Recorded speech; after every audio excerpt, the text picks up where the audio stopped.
Hi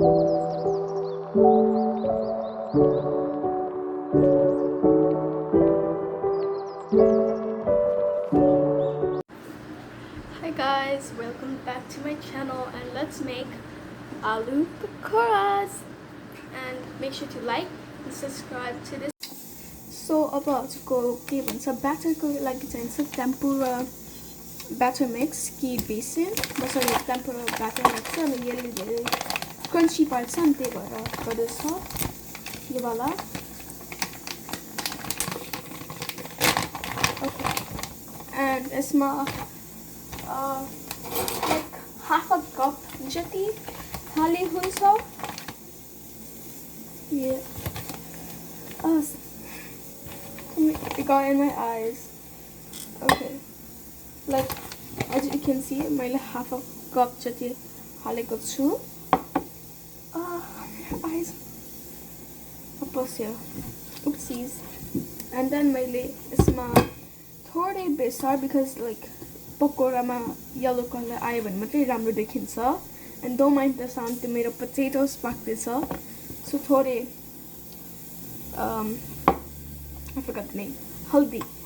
Yeah, turmeric. And then a little bit of oil. It's all I think मेरोमा already salt add भएको छ अनि मैले त्यही भएर add गरेको छैन. But I'm not sure, so wait a minute. Okay, so म थोरै मात्रै salt हाल्दैछु अनि त्यो हामीले जति के भन्छ त्यो ब्याटर कि बेसन कि यो मैले हालेको जस्तो टेम्पुरा मिक्स हालेको छ नि त्यो भन्दा आधा मात्रै पानी अलिकति के हुनुपर्छ.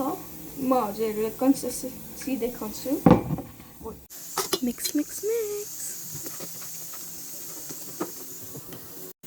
अब यो यस्तो खालको लिक्विड हुन पर्छ and then राम्रो हुन्छ. अलिकति लिक्विडी पनि छैन बट अलिकति टफ हातमा गर्दाखेरि चिप्लिने पनि चिपक्लिने पनि हुन पर्छ त्यो राम्रो हुन लागि. Okay, so first we have potatoes, boiled potatoes, and then we have to mash it now. And I think a great trick to mash potatoes is using whisk and like stabbing it, and it falls apart in like 5 seconds. Like one potato just fell apart right now. And make sure to subscribe to my brother's channel called Satvik Loves Train, and he will really appreciate it. That and I forgot. Thank you. So first ma mash गरिहाल्छु potato को लागि अनि हजुरहरुले whisk use गरेको कस्तो सजिलो हुँदो रहेछ मलाई मैले पहिलेदेखि थाहा थियो अनि मैले भर्खर रिमेम्बर गरेँ. म झन्डै हात युज गर्न लाग्थे अनि यस्तो hot potato मा त मेरो हात त burn हुन्छ, but I found a way. Yes. And you can also use like I don't know, those like यो mash भएको छ.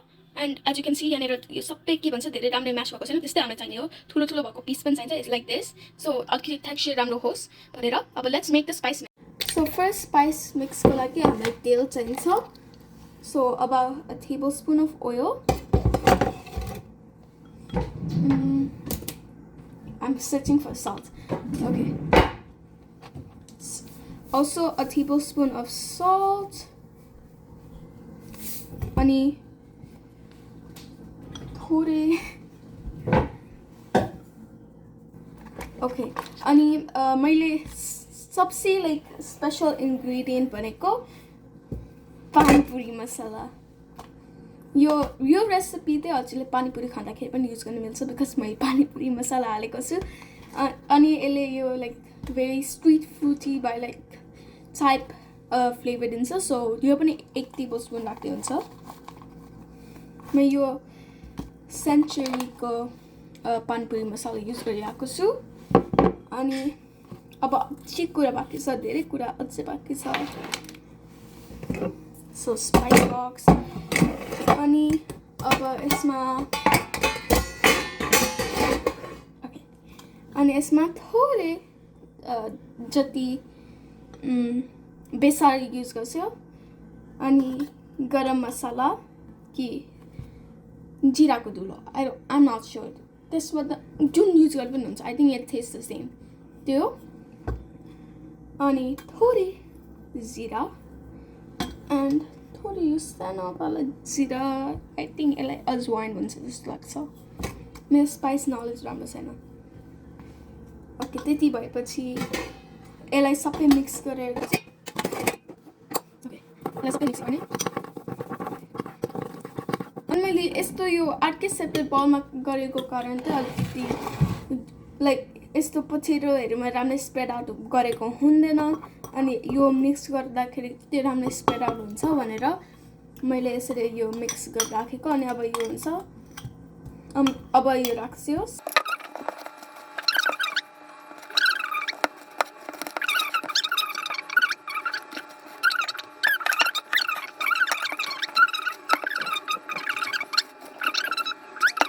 अब यो यहाँनिर छ मैले धनिया 2टा मिडियम साइज चिली अनि 1 मिडियम साइज अनियन मैले क्लोज गर्न बिर्सेछ उप्सिस अनि मैले एउटा कुरा बिर्सेको थिएँ मैले फ्रिजमा हेर्ने बित्तिकै मैले सम्झेँ अनि त्यो चाहिँ खोर्सानीको पेस्ट थियो यो खोर्सानीको पेस्ट चाहिँ मैले मेरो मम्मीहरूले बनाइदिन्छ यो खोर्सानी उसिनेर अनि पिसेर बनाउँछ अनि त्यो पनि थोरै यति जति हाल्दियो भने अलिकति मोर फ्लेभरफुल हुन्छ अनि यो सबै इन्ग्रेडियन्टलाई अब मिस्दिन्छु राम्ररी हातले डोन्ट युज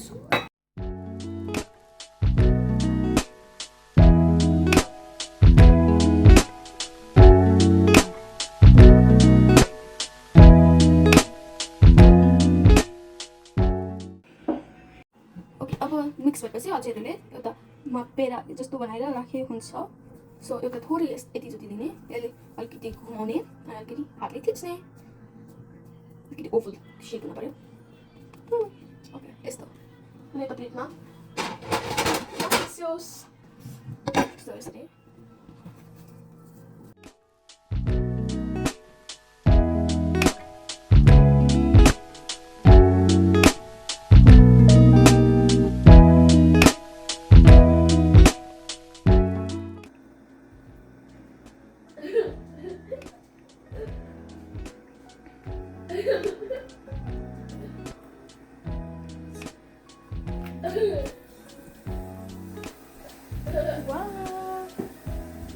त्यसै गर्ने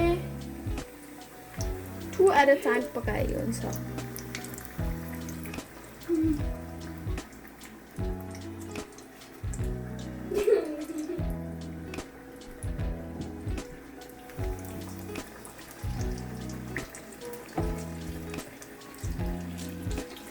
channel. Hi guys, I'm done making it and it was really good, and make sure to like and subscribe to my channel. Bye bye.